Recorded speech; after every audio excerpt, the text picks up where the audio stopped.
түнделеп алып кетесің болды. Жоқ, құда қимады. Жәмила құлағы тесік. Деп қойып жәмиліп тұр онда.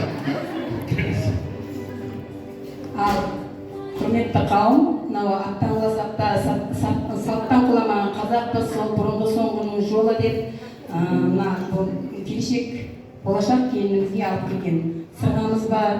Соны үлкен келінім осы 4 келіннің ең үлкен абысыны Айжан келініме ұсынамын. Қайырлы күн баршаңызға, ардақты ағайын, қадірлі ата-ана. Бүгін екі жастың, екі елдің, екі жүректің тағдырын тоғыстырған қасиетті сәт. Біздің шаңырағымызда ержеткен ұлымыздың өмірлік серігін іздеп сіздердің қыздарыңызға деген ақ ниетпен келіп отырмыз. Ұлын ұяға, қызын қияға қондырсам деген бұл әр ата-ананың арманы.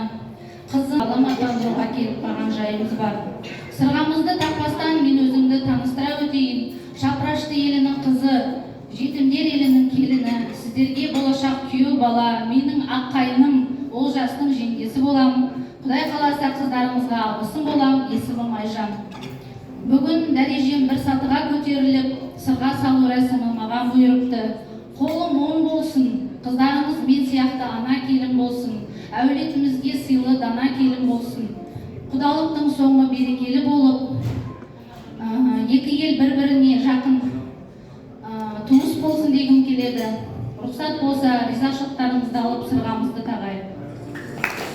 Бірінші, үкімізді тағып үкілеп алайық. Қазақ өкінің қауырсының тіл көзден аман болсын деп, жаман бәледен сақтасын деп таққан екен. Сондықтан үкімізді бірінші тағып үкілеп алайық. Тіл көзден